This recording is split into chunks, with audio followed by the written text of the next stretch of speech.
Good morning, everybody, and you are very welcome to this event today. My name is Anya Lynch and I'm the CEO of the National Parents Council, and I'll do a short introduction to today's event and introduce the speakers. As children emerge from what has been an incredibly challenging and uncertain time, and with research last year showing that almost 20% of parents of primary school aged children have sought some form of mental health support for their children over the past 2 years, the National Parents Council Primary and St Patrick's Mental Health Services are today issuing a call for the development and introduction of primary school-based mental health supports. Through the introduction of school-based mental health supports at primary level, there is an opportunity to strengthen and protect the mental well-being of children, whilst also supporting their parents and teachers. The introduction of primary schools-based mental health supports could also see a reduction in the number of children requiring specialist mental health treatment. The call from the National Parents Council Primary and St Patrick's Mental Health Services, which is supported by other organisations, including the INTO, the Irish Primary Principals Network and Mental Health Reform, aligns with the commitment outlined in government's mental health policy, sharing the vision for schools and centres of education in Ireland to have initiated a wellbeing promotion process by 2023. We have a great lineup of speakers today and an opportunity for questions and answers at the end. If you want to ask any questions, please submit them to the chat function and we'll try and get through as many as possible. I will introduce all the speakers now, and then the speakers will seamlessly run in order. Well, that's the plan anyway. First to speak is representatives from NHS UK who work with the School-Based Mental Health Initiative in Dorset Health Trust. Leslie Wakefield, Sarah Stockham and Stuart Lynch will describe the work that has been rolled out in their area. Following this, we will hear from Tiernan O'Neill, who is the principal of Corpus Christi Primary School in Limerick.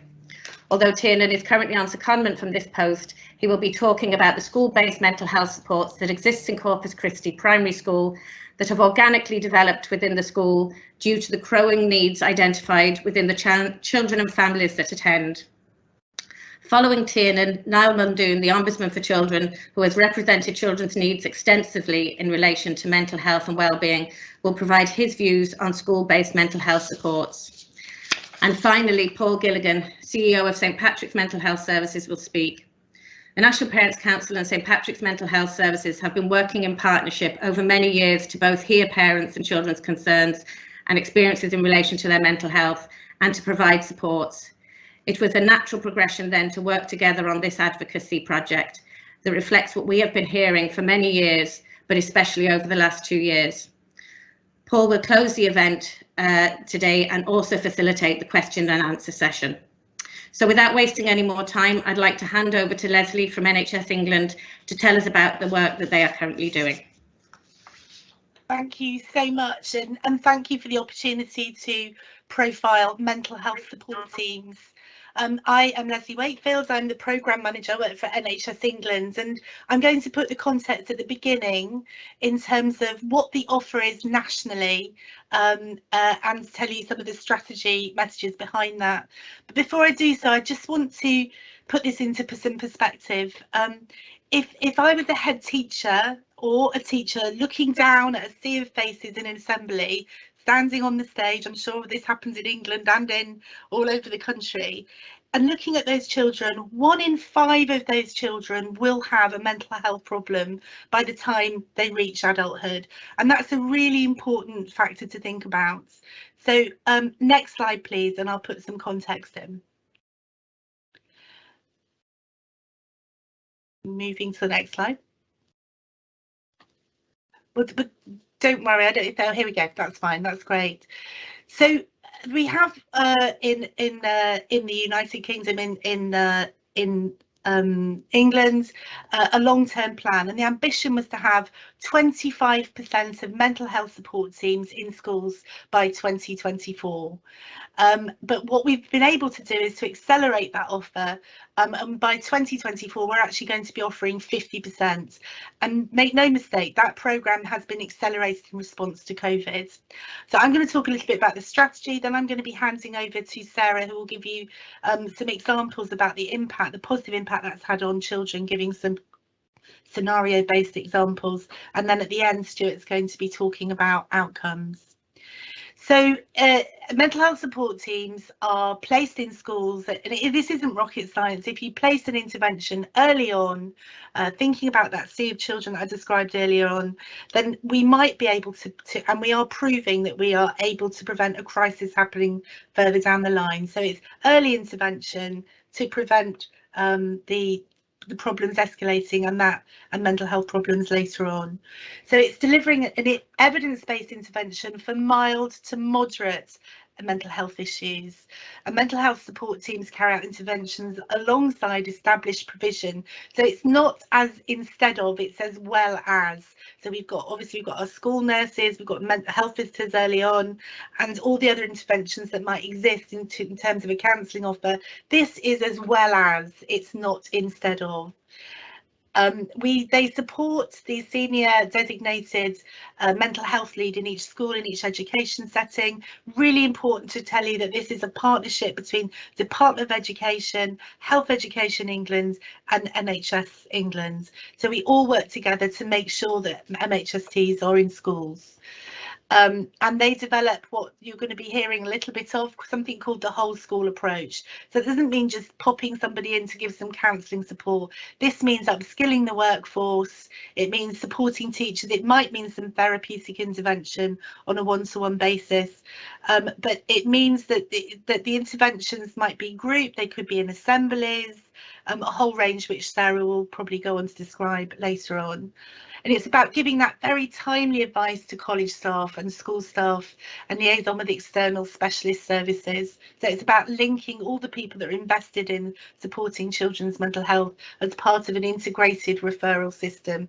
And it's been quite amazing. It started in 2018 and it was on the back of the Future in Mind document, which we'd be happy to share with you. So moving on to my next slide, please. So what does a team have? I'm just going to talk about the finance and the reach. So we mandate that each team has 4 EMHPs or educational mental health practitioners.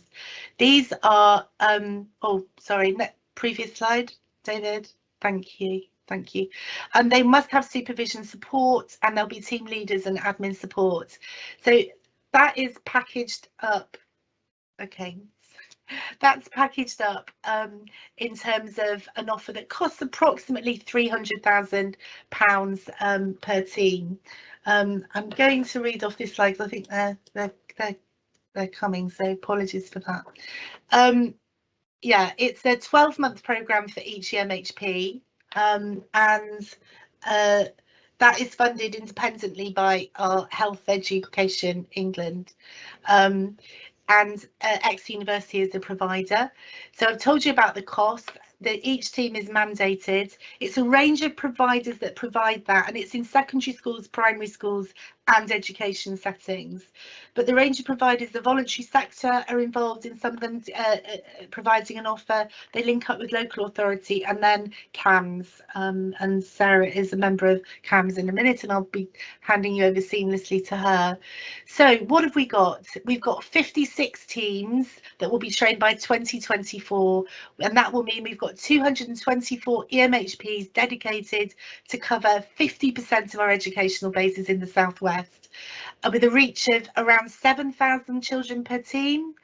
That means that 392 children potentially per year can be reached in the southwest. And I've put hashtag really proud of our MHST service. I wish I had longer. I have been told by the national team I can share the manual, the operating manual with you, and no question is going to be stupid. Every question would be sensible. Please do reach out to us. The email addresses are above, and we'd be only too willing to spread the good news of MHSTs. I'm passing over to Sarah now. Thank you, Leslie. So my name's Sarah Stockham. I'm the clinical lead for the mental health support team in schools for part of Dorset. So I'm one of three leads in our county. As Leslie sort of said at the beginning, we've got 3 core functions, and actually one of the main benefits of this programme is that it's really based on outcome measures.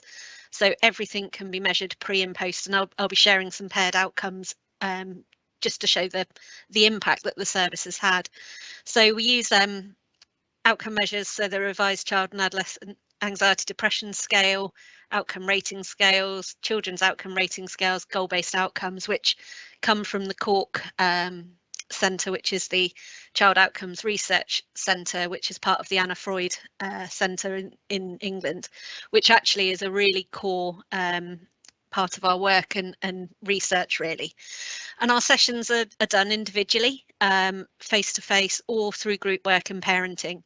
So if a child is typically under 10, we will do the intervention with the parents. So in terms of thinking about the primary age children that we're discussing today, actually, if we can support the parents to support the children, then that's going to have a huge impact on their ability to manage. And I think what we find is an hour session with us once a week is great, but actually we only see the child for an hour or the parent for an hour. Schools and the parents are doing that work and embedding that work throughout. So it's a real partnership kind of approach really. And the same goes for the education staff. And as Leslie said, you know, we work really closely alongside the mental health leads in each school and colleges around our whole school approach. So we offer consultation sessions where we offer staff supervision, where a teacher or a head or pastoral lead may come to us about a worry about a young person, and we'll sit down and work through that process and use a kind of cognitive approach to help the teachers to be able to work with those young people more effectively.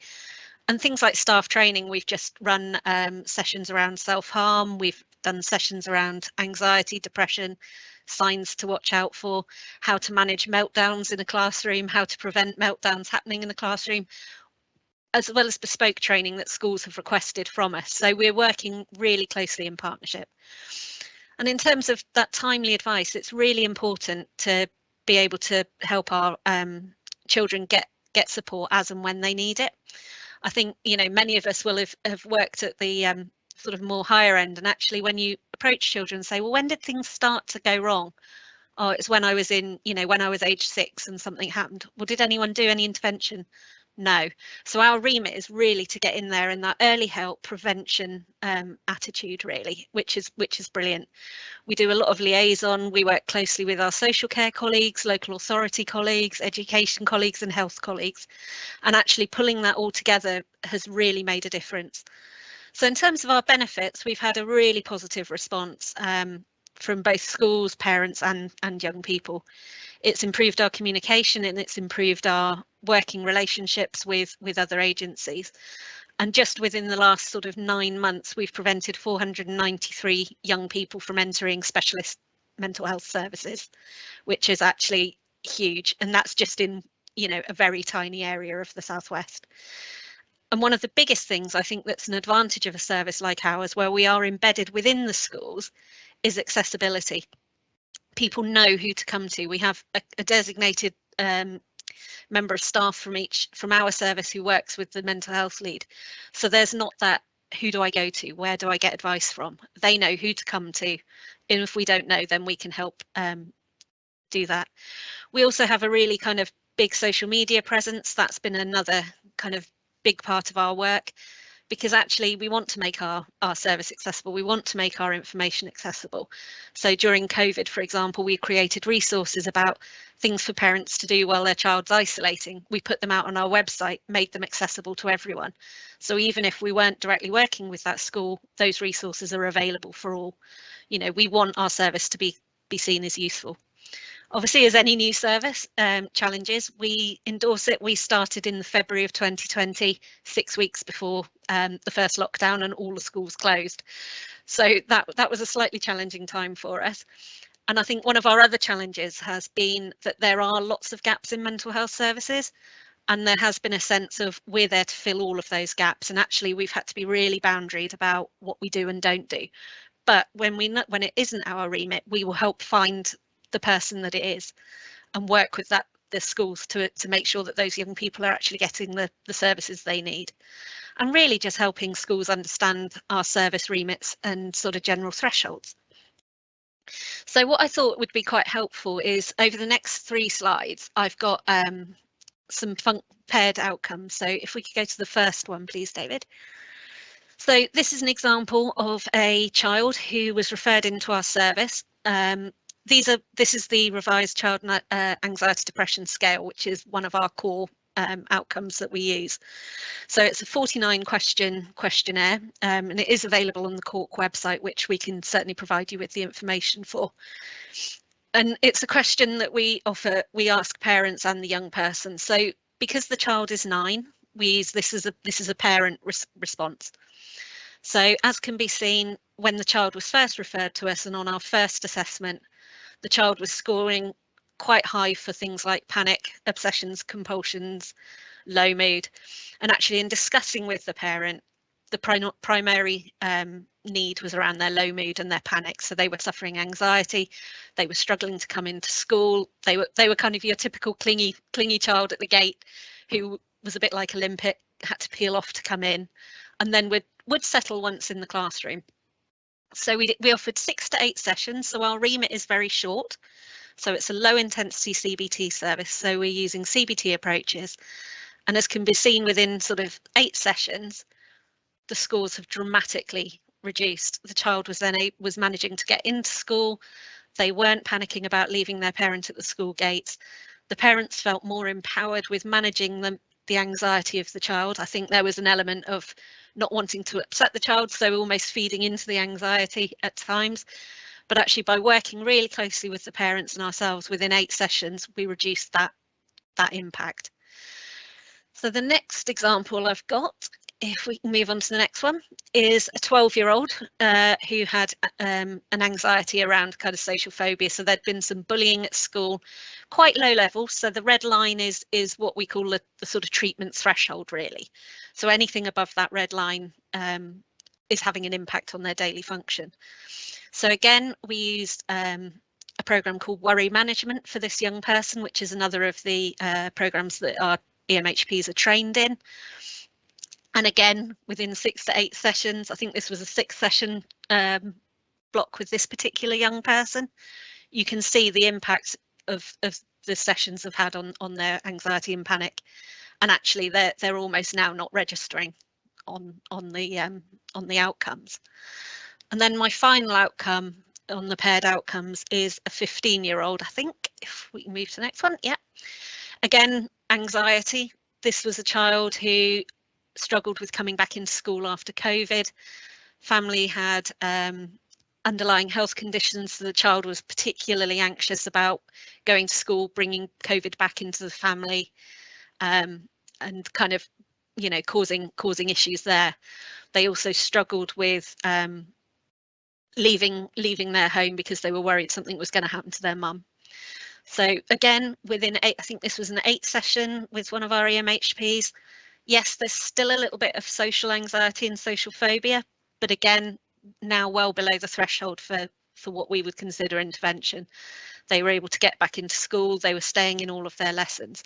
So I think these are just really good examples to show that actually the impact you can have on a young people within such a small, you know, short period of time. I think a lot of people think that in order to make an impact, you have to do ongoing, you know, long-term treatment, but actually our remit is that short, sharp, it's almost like a well-being boost. It's giving young people skills, resilience and coping strategies to be able to move forward. And then I think my next slide briefly is just some feedback that we had from a parent. So this little lad, he was 9 and we worked with him over a year ago, and his parents dropped us an email just saying that they'd like to let us know how he was getting on. It was almost a year after we spoke, and to say thank you for their help. He's doing brilliantly, no anxieties, attending a breakfast club. Now he's first in the queue. He was somebody who wouldn't even get out the car when we first started walking at him. He's now playing rugby, and when he first went, he wouldn't even join in. They actually sent us video, which is a shame we weren't able to share it, but the parents weren't happy for us to share the video of it. He actually got man of the match in his 4th game, and we had a video of him beaming with his rugby ball, with man of the match, holding it, smiling. And this was a child who wouldn't even get out the car, wouldn't engage with other people, didn't want to go out and do things.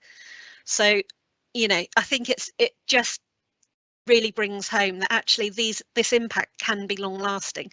This is a year after we saw this young person, the impact that that intervention has had on him has been huge. So I think, you know, in terms of what we do, I think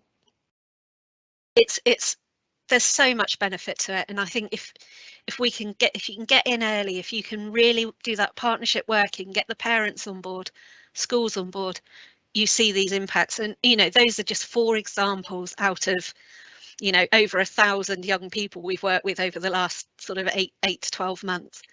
So, you know, I just hope that kind of gives a little bit of a flavour about the impact that a service such as the schools team can have. So I'm going to hand over to Stuart now. I mean, I could talk for hours about this, but I've got such a short time. Who's going to finish off for us today? Thank you.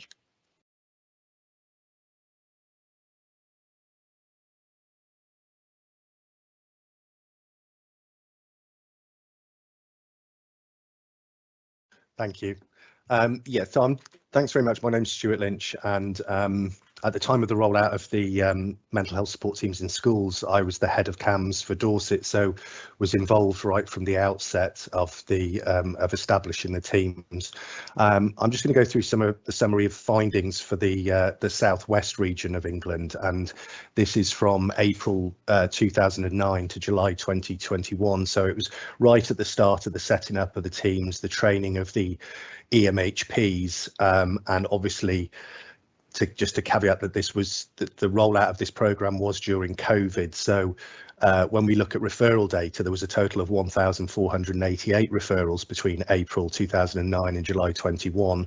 I'm sure when future work is done around evaluation, we'll probably see those referrals go up, because there was, as Sarah's touched on, significant challenges with rolling out the programme, because we had to very quickly mobilise a digital offer to young people and schools. So there was some challenges around that. In terms of socio-demographics, 60% of those young people that were referred were female, with an average age of 12, and 80% of the group were white British. Looking at waiting times for the service, we had an average waiting time from referral to initial assessment was 29 days, and an average time in service was 103 days. So again, you know, touching on Sarah's point of the length of service and the ability of the service then to flex to continue to meet referral needs and referral demand with that, you know, 6 to 8 sessions offer to young people means that we can see more and more young people. In terms of the service pathway, of the 980 young people that were discharged out of that group, 75% of those attended the initial assessment, and 49 attended a treatment session, 43% of which finished a course of treatment and were discharged. Obviously, again, some of those young people that attended that initial assessment of the 75% may well have been signposted to other services that were more appropriate, or they may have had another offer from within the school pastoral team that was appropriate to their need.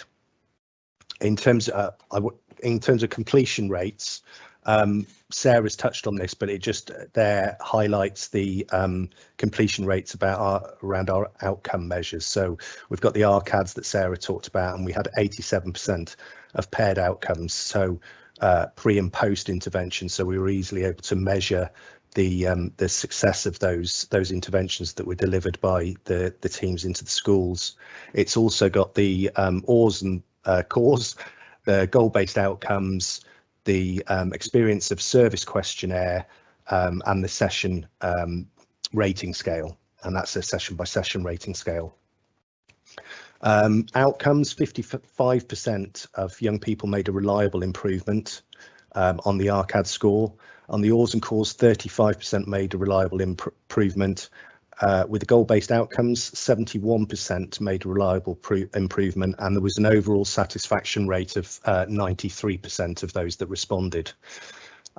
Quickly touching on achievements, 71% of young people waited less than 4 weeks from referral to initial assessment, and I think that's really supported the overall mental health offer to young people in terms of this huge challenges around those waiting times in community CAMS. But as young people were seen by mental health support teams in schools, those of us delivering the community CAMS services saw a real improvement in terms of young people waiting less time coming into the more specialist end of the service as well. So we were able to, the knock-on effect of the mental health support teams in schools was we were getting more appropriate referrals into the specialist mental health teams, and therefore our referral to assessment times went down and our referral to treatment times went down. So it had a real knock-on impact.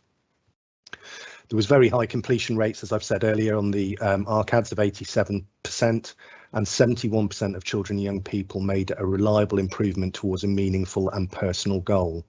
So that's just some of the achievements, and obviously the Anna Freud Centre, as Sarah discussed, has been very much involved in the evaluation of the service nationally, and like I said, I'm sure we'd be able to share some of that as we go through the evaluation process around mental health support teams in schools.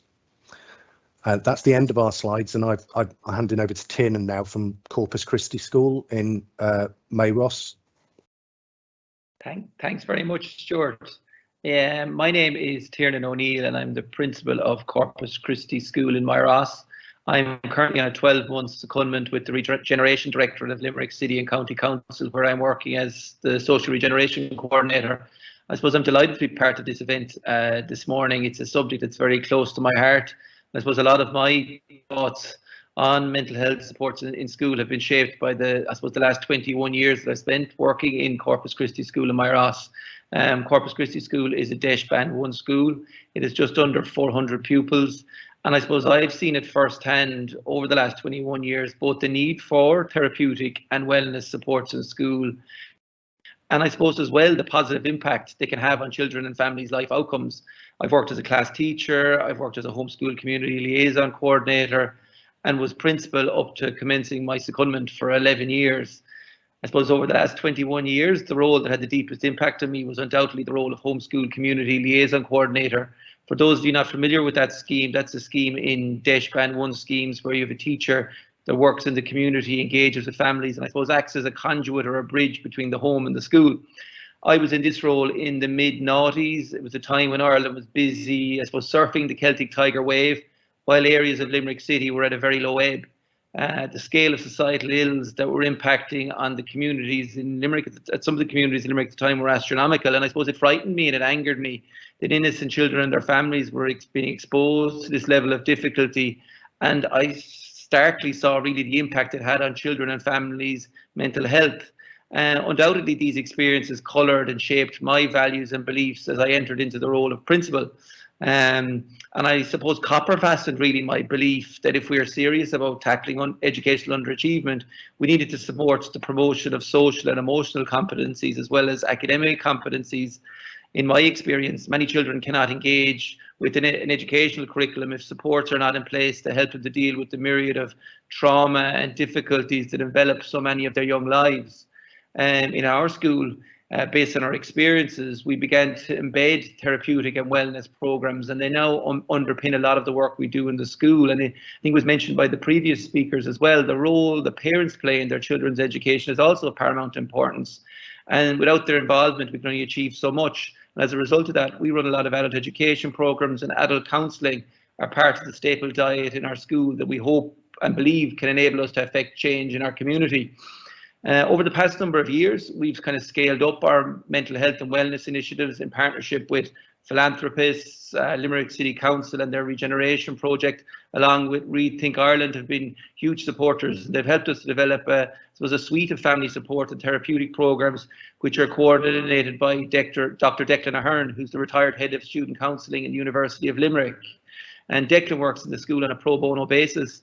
And these support programs run during during and after school hours.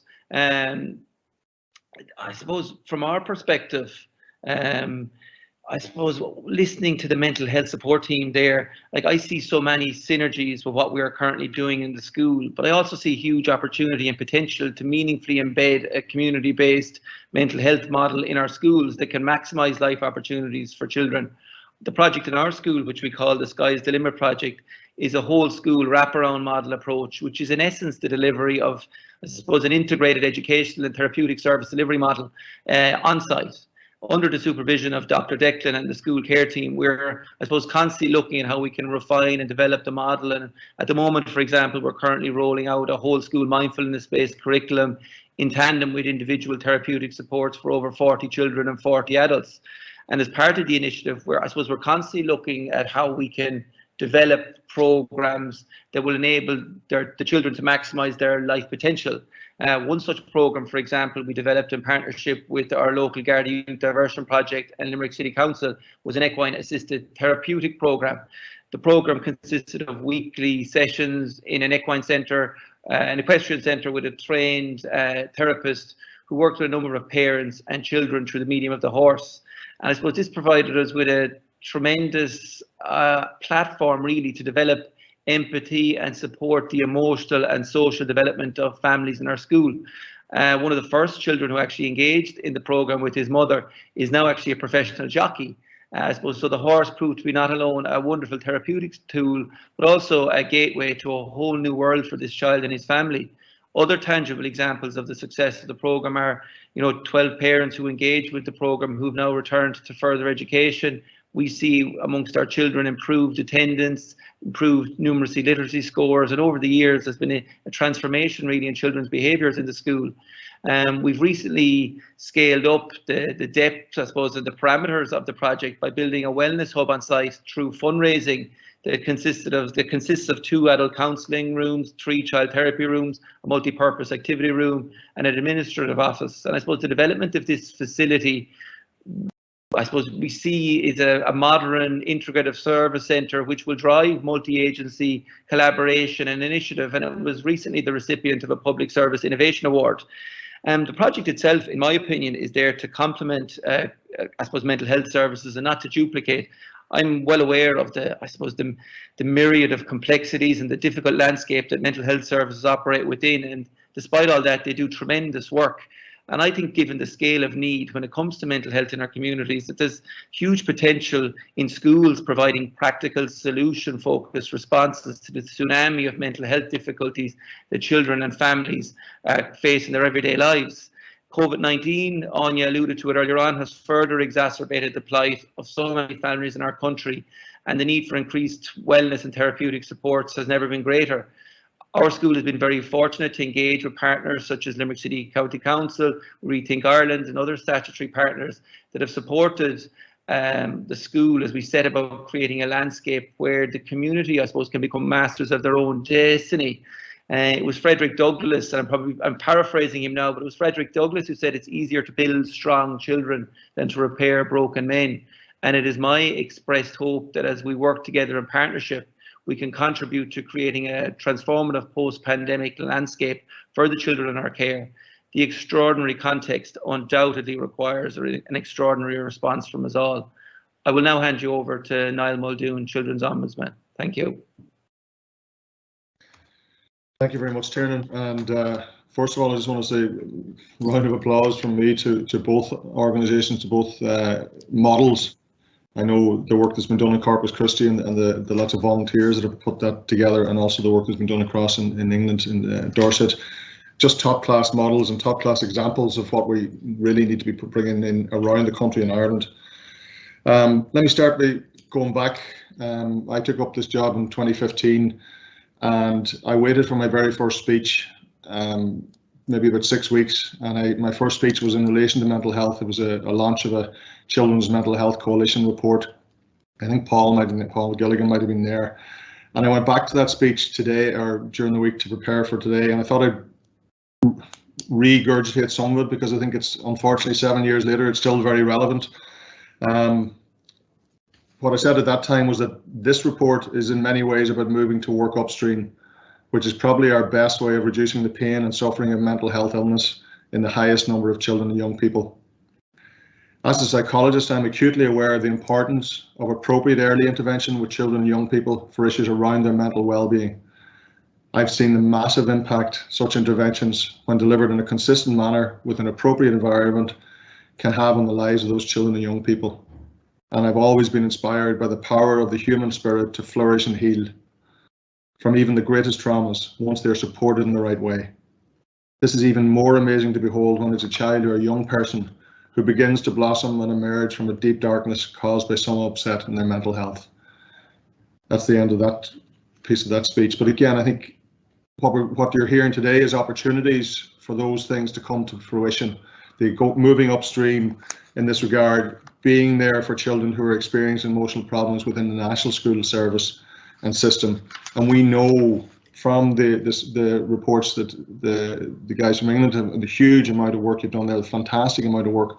Going upstream is the way to go. You talked about 490 children in 9 months being prevented from going into the serious level of CAMHS. We know that 90% of the children who engage in therapeutic services in Wales did not need a further service afterwards. So again, you're preventing, it's early intervention. And Tiernan has talked there about in Ireland how it can prevent children from going in all sorts of directions and gives them brand new opportunities. So it's crucial we move upstream. And I've often spoken about the importance of working with an 8-year-old or 9-year-old who maybe just the only problem is parents have split up. And if you deal with that in that first 12 months, you can change the way they feel about themselves and the way they feel about the situation.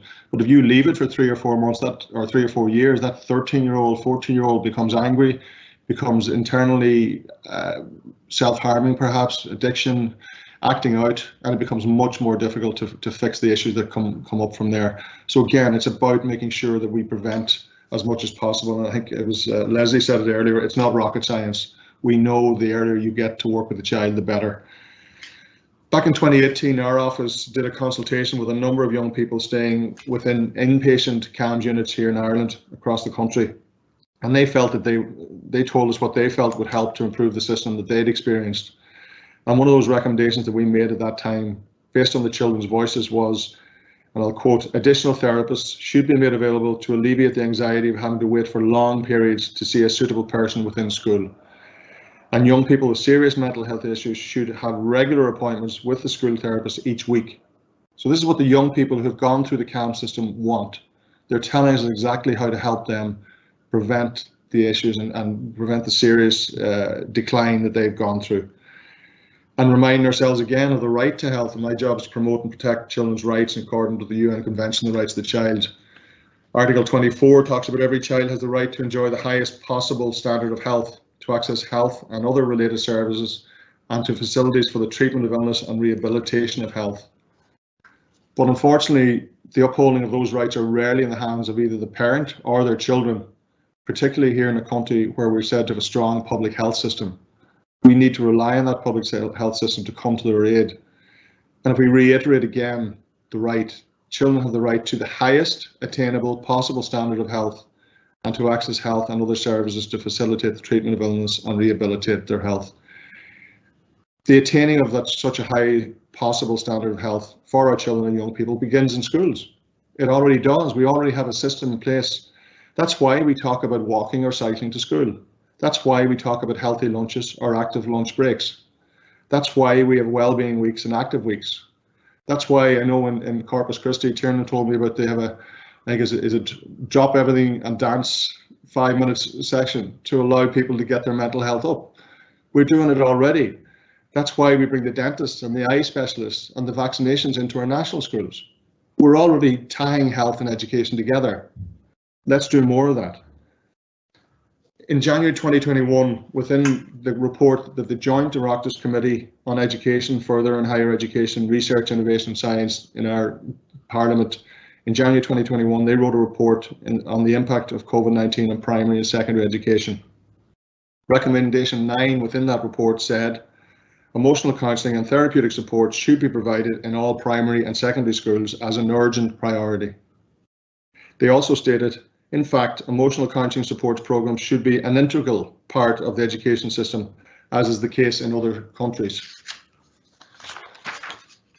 Then following a letter I wrote, an input I had with the committee in June 2021, they published a further report in August 2021, in which they created another recommendation, number 4, that said the National Educational Psychological Service should be reconstituted and expanded urgently as the National Educational Psychological and Counselling Service, and mandated to provide specialist emotional counselling and therapeutic supports on site in all primary and secondary schools. the service should be adequately resourced and funded to ensure it can be delivered on it, can deliver on its mandate. So in essence, what we have here is 2 separate recommendations in 2 separate but equally important reports within 9 months of each other from the same cross-party joint Oireachtas committee to set up a specialist emotional counselling and therapeutic service in all primary and secondary schools. And this is the bit I really love, and I'm just reiterating it, and it should be an integral part of our education system. Therefore, not an add-on, not a subsidiary, not an occasional, not an intermittent service, an integral part. And we have strong models now. You've heard the 2 today, fantastic models and successful data that highlights that this works. That, you know, phenomenal. I mean, I've spoken to Stuart before, phenomenal what you've achieved during COVID. You know, ironically, it probably held you back, but it also probably highlighted why it was needed and created opportunities that way as well. But the fact that you've got to nearly 50% of your schools covered within 2 or 3 years is phenomenal. Same in Corpus Christi, but again, in Corpus Christi, we're relying on volunteers, we're relying on funding from a philanthropist, we're relying on expertise that has other jobs as well. We need to move forward. So what I'm going to leave you with today is just one question. Why, oh why are we still here fighting for the concept of therapy in primary and secondary schools, instead of exploring and putting all our efforts into making it happen and planning for its implementation? I'll leave you with that, and I thank everybody who's been involved up to now, and I'm going to pass you over. First of all, let me congratulate Anya Lynch and Paul Gilligan for bringing this together and creating this initiative. And I think it's hugely important, and I hope it's the first of many quick steps to get to this situation. I'll hand you over now to Paul Gilligan from the St. Patrick's Health Mental Health Services. So thanks, Niall. First of all, can I also congratulate the team from Dorset and Tiernan and his team in Limerick on incredibly, I mean, they're incredible services. It's great to see not just the description of the service, but indeed the outcomes. And I mean, if you needed an argument for a primary schools, national primary schools mental health service, these are fantastic examples to look at. Could I also recognise that Niall has had mental health at the top of his agenda, as he said himself, since he took the post of Ombudsman for Children. Indeed, he also managed to influence the European network of Children's Ombudsmen to deliver a very strong report in terms of what's needed right across Europe for children, and particularly with a particular emphasis on schools and integrating mental health supports and services into schools, as he's pointed out himself today. There's a fair few comments and questions, so I'm going to try and bulk them up a little bit so that we can get them all answered. And if I could ask the presenters to keep the answers tight. Also, obviously, the slides and this session has been recorded, and all this and the recordings will be made available to everybody participating, which would include the slides. The first thing is technical to the team from Dorset. First of all, the education mental health practitioners, they are teachers, as I understand it, but maybe you'll correct me on that. Secondly, just to clarify the numbers that each team is dealing with and how children get involved. Is the mental health lead school-based or community-based? In other words, I think the question is it a referral or are they part of the school? So maybe I'll first of all pass those questions over to the Dorset team. Do you want me to take that one, Leslie?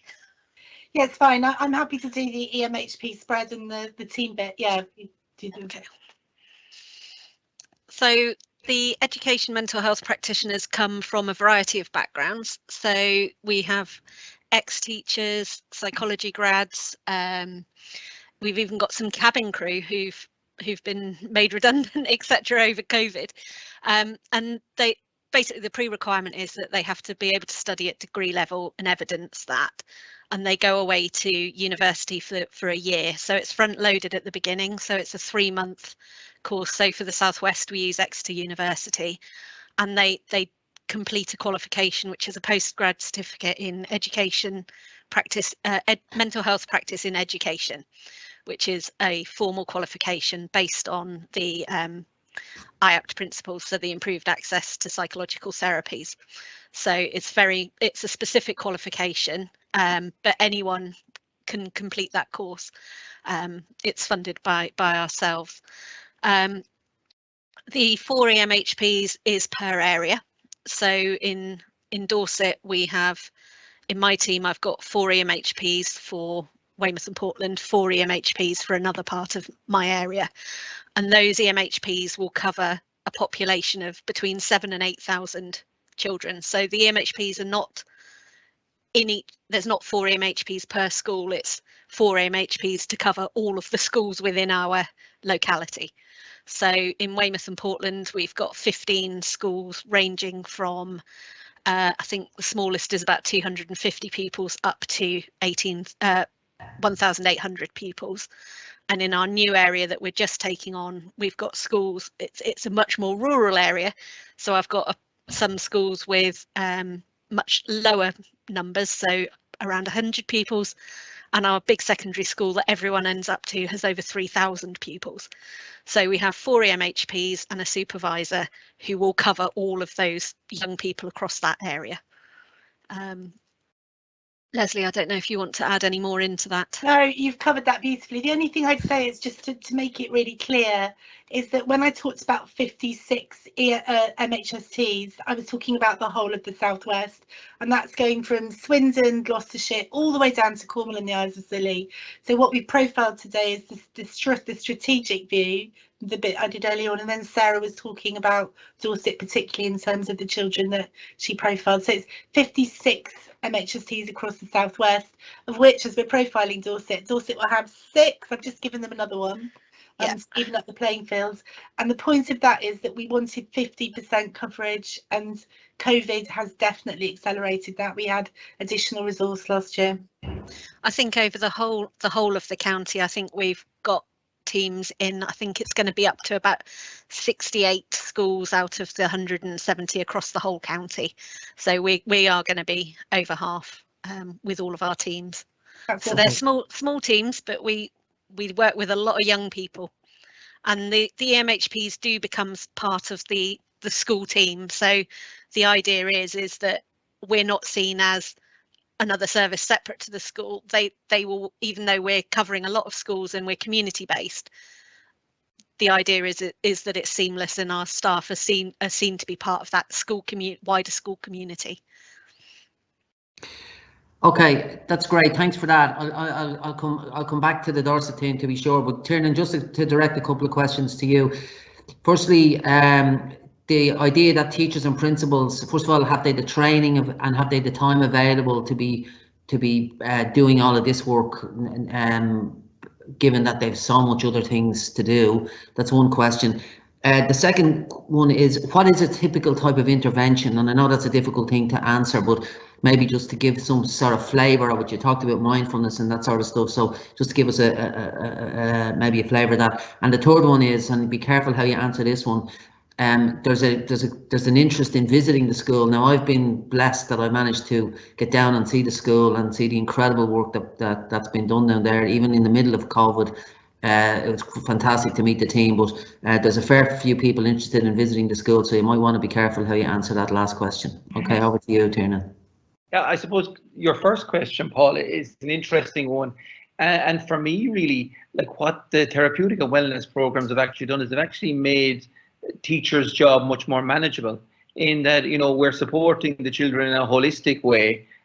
So it's certainly, like, from my experience over the years, like particularly in my role as principal, like the difficult, the challenging behaviours that we were presented with, almost the firefighting that we were doing, because the interventions are happening at a much earlier age now, it makes the job of the teacher less challenging in that sphere, should we say, in that you're not dealing with very difficult behaviours because of the early interventions that have come in at an appropriate time, and they're supporting the children in a meaningful way. So I think it's been transformative from a teacher's perspective, and it's enabling, as I've said already, teachers, giving them more scope and time to actually teach, which has been really, really positive.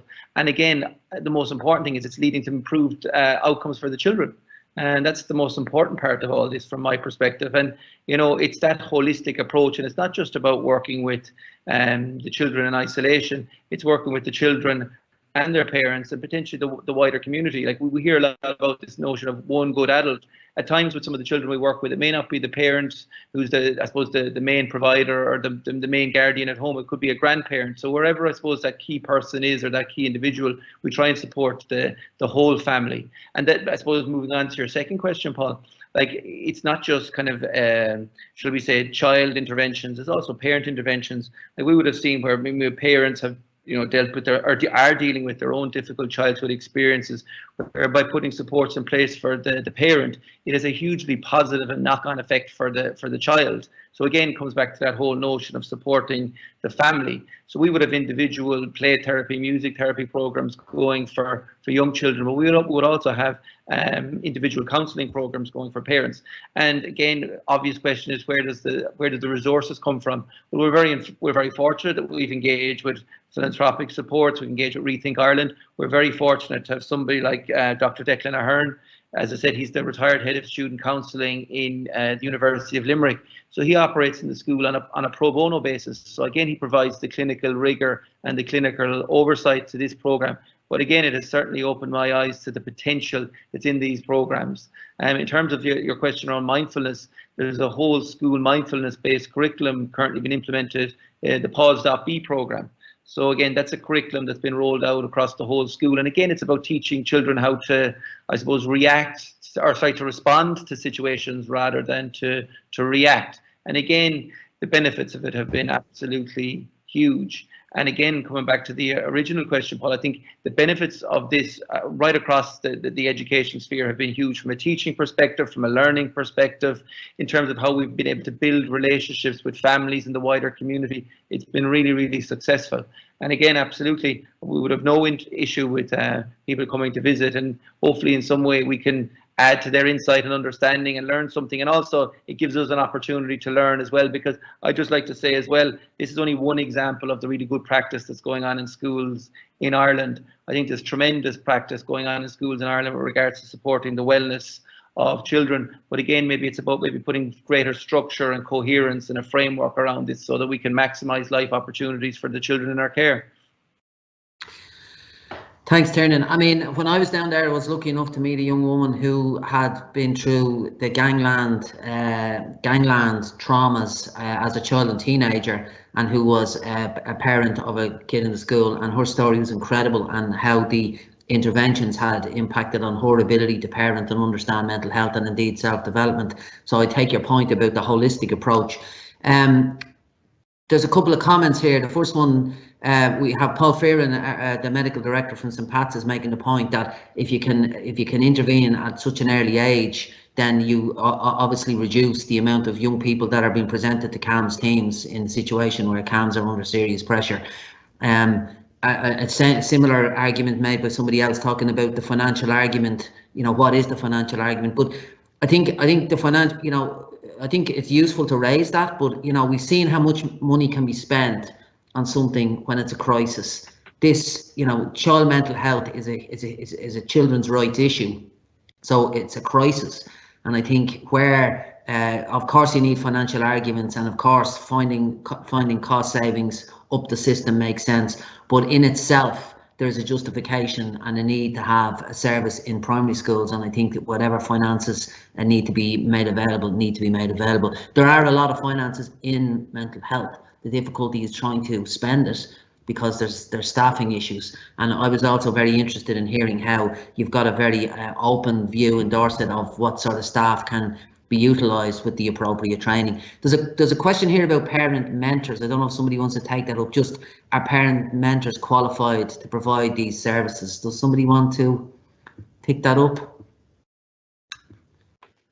I mean, Sarah, we don't have a specific parent mentor programme associated with MHSTs, but that doesn't mean that in some areas they might have a bespoke response. So we could get back to you on that and search in the Southwest to see whether they've got a peer programme, but that's not part of the programme and the training offer. No, I think it's worth noting we do work very closely with our parent carer councils, so we do get a lot of parental input in terms of their views on the service and how it's developing, but we don't have a specific parent mentoring because it's a specific programme that the interventions are delivered by trained and qualified professionals who've done their EMHP training specifically for this role. So, but we do work closely with our parents to make sure that we're meeting the needs of the community.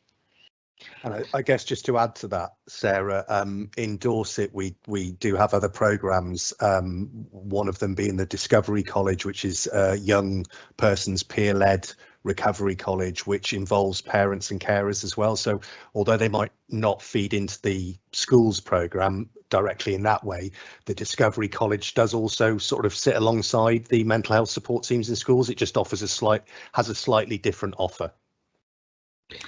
And just while I have you there, just to come back to one of the questions, the EMHP per pupil ratio. So roughly, what are you talking about where teams are concerned? You mentioned 7,000. Just put a perspective on that. Okay, so so the reach is, I'm okay to take this, Stuart, that the reach is 7,000 children per team, and in each team there'll be 4 EMHPs, education mental health practitioners. Yeah, great. So that's the ratio, but there'll be a supervision elements in that. So it's not just the MHPs, there'll be 2 supervisors per EMHP, there'll be admin and team leadership as well. And just Tiernan, again, just to come back to you for a second, one of the suggestions is, and you may already have this, that there may be some sort of videos or stuff that you've done to demonstrate what the Limerick programme's all about. And if there isn't, maybe that's something you could think about without spending an awful lot of resources on it, because I think there's a huge amount of interest in regards to that. Can I just come to Niall and not put you on the spot, Niall, but in terms of just the priority around this and what you think, I mean, I'm conscious of the fact that you've tried to knock heads together previously around CAMS and all the rest of it. I mean, what do you think that the fact that we've got education and mental health as separate departments is an obstacle? And again, I know you've got to be careful what you say, but what do you think are the main obstacles to putting appropriate school-based mental health services in place? I mean, it is an obstacle, but it doesn't have to be, Paul. We know that. I mean, we've been fighting for a thing called the Pathfinder project, which was meant to smooth the transition between Department of Children, Department of Health, and Department of Education. That has been scuppered for some reason. Again, I think it's a sense of trying to keep the silos.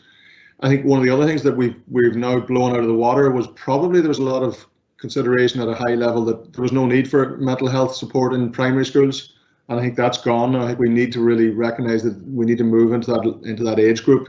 So I think we've made one step forward that way. I think the fact that the 2 Oireachtas committees have come up with very similar recommendations. It's the same committee, but come up with 2 recommendations in the space of 9 months, really puts huge pressure on the 2 departments to work together.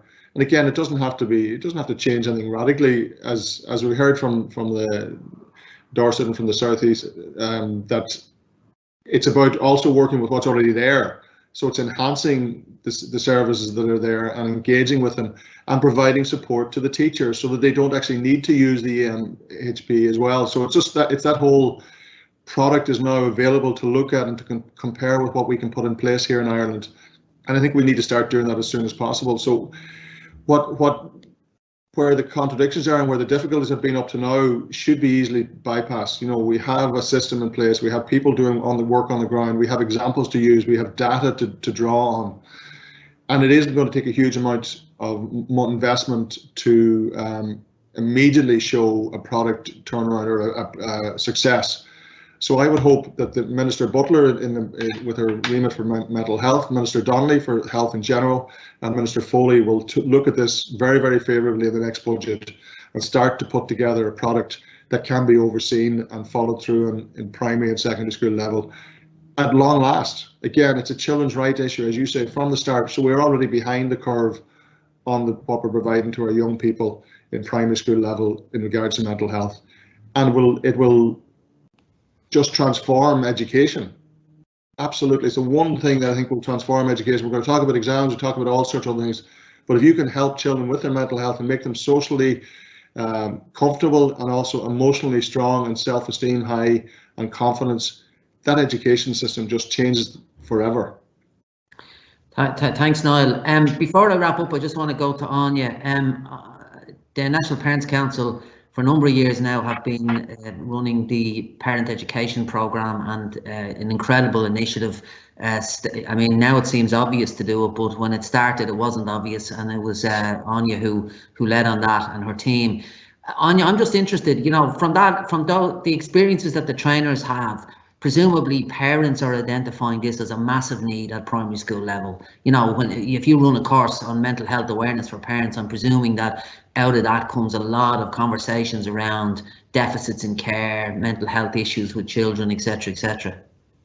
Yeah, absolutely, Paul. And I think year on year, it is our most attended course, and the course is about supporting parents to support their children's mental health and well-being. And year on year, it is our most requested and most attended course. But I think you're right, that's how we have found that insight into the issues that parents and children and families are struggling with. And I suppose what we've seen over the 4 or 5 years that we've been running that course is that the issues that are being presented to us are maybe issues that a while ago you'd have expected in an older age group. So that the complex mental health issues that children are struggling with seem to be getting more present in a younger cohort of children. So I suppose that's why we started this conversation with yourself over a year ago now, in terms of what can be done for this age group to try and prevent that happening, and the supports. And I suppose the long waiting lists is why we see what's happening in the UK. I mean, when you hear them talk about 4 weeks waiting to get an intervention, I mean, that's just phenomenal. And so many parents and children in Ireland would just be so grateful of a service like that. And then the prevention of it escalating and getting more serious, but also then having a pathway for those that do need more severe, supports around them, more critical supports around them. It just seems to make sense. And I think that's what we've been hearing from parents over the last number of years, but it's particularly escalated over the COVID period. But it's not new to COVID. That's the other point that's really important to say, that it's not new to COVID. Yeah. So Anya, thanks very much. So I'm going to wrap up by, first of all, thanking all the speakers, and really, I always find when you have speakers like this, they inspire you to say, like, we need to get on with this really fast. Our next steps are going to be, we want to try and rally support for this. We have all the key education partners involved. We have key mental health organisations involved. The next steps for us are to go and meet with the departments and emphasise how much support there is, and give them the examples of the models that we've had today, and look to try and get them to commit to establishing something fast. We hope that everybody who's joined us today, first of all, got all their questions answered. If there's some stuff there that's quite specific, which I'm hoping the presenters can reply to, but we would also ask you to be part of this. This isn't about trying to create difficulties. This is about focusing on a key children's rights issue, which is mental well-being, addressing mental health difficulties, and doing it at a very early stage, but in an appropriate setting. Schools, I mean, if there's one thing COVID has taught us, is how important schools are, how important it is to children's lives, and how you can centralise so much support around schools, and you can integrate it into all the other things that are happening in schools, which makes it even more effective. So I'm going to wrap up there. I really want to thank our friends from Dorset, Stuart, Sarah, Leslie. I want to thank Tiernan. I want to thank Niall. I want to thank the National Parents Council team, who've worked very hard on this, led by Anya. And I want to thank the St. Patrick's team, led by Tamara, and Mary O'Hara, who's been behind the scenes working with us around pulling together material. Thank you to everybody. And we certainly, if you can make sure you give us your contact details, we'll keep you informed as to what's happening. And if there's anything you feel you can do around putting pressure locally around this issue, we'd really appreciate it. So thanks to everybody, and as I said earlier, the recordings will be made available with the slides, so hopefully that will give people all the information they require. And if some of the presenters could reply to some of those other questions there in the chat, that would be great. Thanks very much, everybody.